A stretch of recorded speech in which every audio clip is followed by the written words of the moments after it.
The disrespect is not just for the Africans on the continent. The disrespect is for black people around the world. The abuse is not just for Africans on the continent. The abuse is for black people wherever you find us. I'm going to share with you some basic facts. You see, our story is a simple one. Our story is of truth and facts, which are two constants that do not change. And all we need to do is give the world an overdose of our truth and insist on it. As we speak today, I'm going to take you back centuries, long before the children of Africa were taken out of Africa as slaves. There was some serious resistance when the occupiers from the West came to Africa, contrary to what some might think. They didn't just give up their children, but the fighting began long before slavery. And the resistance was those who led them, the majority of them, their heads, as we speak today, are sitting in jars in Europe. Are you aware of that? Our leaders, our ancestors who fought the wars of resistance, their heads, their remains are sitting in jars throughout Europe. And the same people have the audacity to come to Africa and talk to us about human rights. But what's even more disturbing is that we entertain them and we don't remind them of these skeletons in their closet.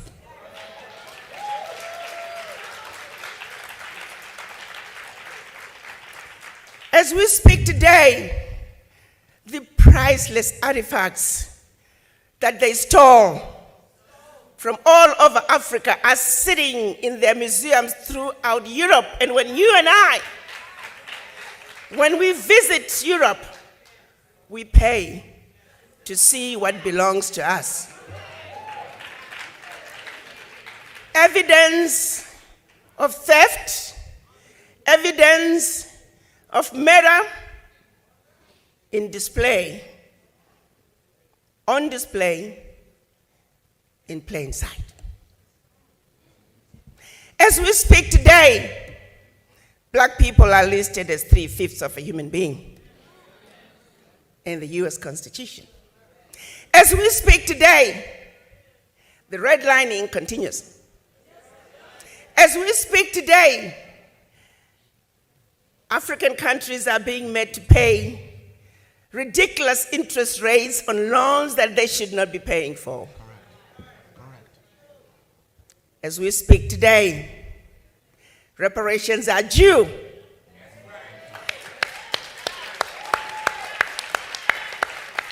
Everybody else has been given reparations, expect us. The question then becomes, what is wrong with this picture?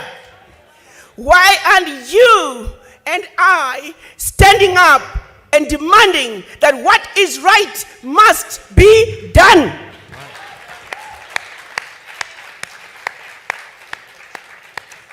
I can tell you why. Because no other race would stand for a minute what is being done to us. How long do you think a finger of a British soldier lasts in Zimbabwe? How long do you think a thumb of a German soldier lasts in Namibia? Not even a minute. They would storm in, kill hundreds, if not thousands of people just to recover that one finger. Why is it that we are unable to come together and speak our truth and demand that what needs to be done must be done?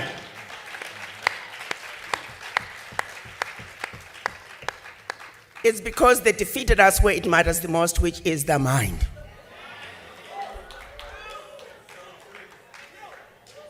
It started with the missionaries in Africa long before slavery. They were sent by the Roman Catholic Church to subdue the Africans, make them believe that when you get slapped, turn the other cheek, and that your riches are in heaven.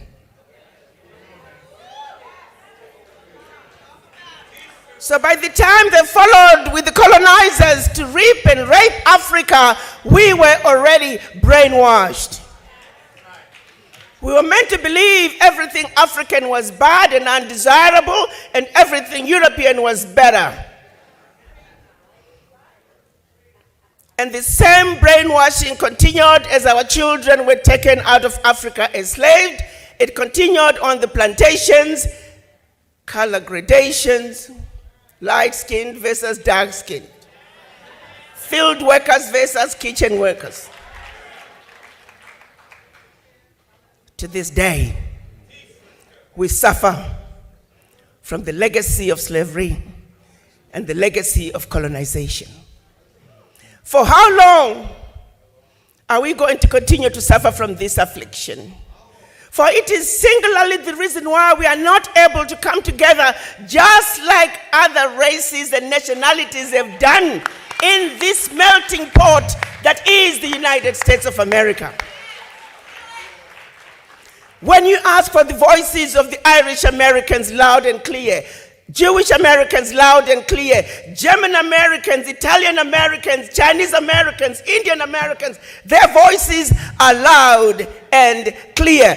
But when you ask for the voices of us black people, you might as well go to the graveyard, because we are missing in action. We were taught, we were brainwashed into not even loving ourselves as individuals, let alone each other. We were taught not to trust one another. We were taught not to believe that my brother can, my sister can, but somebody else who doesn't look like you and I is better.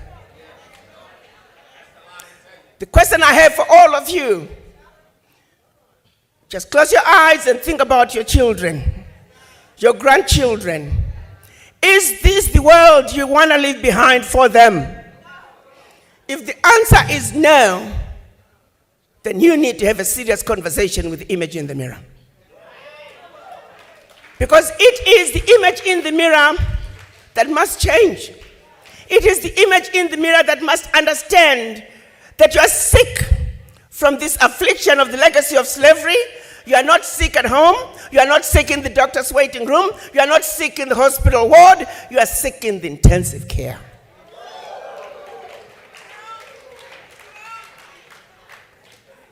How long are we going to continue to support other people's agendas? Those who stood up to fight during the civil rights movement, during the Pan-African days in Africa, civil rights in the United States, they were all silenced. We are emerging out of a period of 20 to 30 years where just nothing is going on. We are all fast asleep. When are we going to wake up? Reverend Al Sharpton is saying, the time to wake up is now.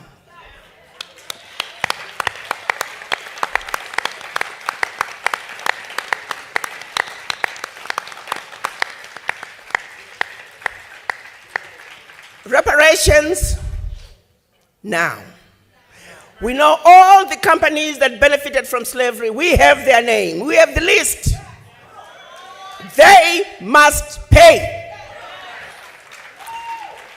As we speak, many have pledged their contributions. Guess what's going to happen, my brothers and sisters? Because we are not organized, we will never realize those funds. And they will hide behind, oh, they are disorganized. They don't know what they are doing. I am now going to be asking Reverend Al Sharpton to lead us as we demand those reparations. We need to register a global Pan-African fund that can make sure that we have development in black communities where it belongs.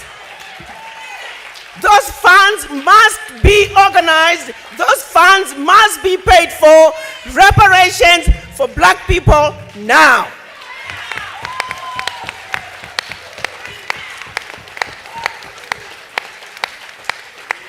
No more shall we continue to be abused.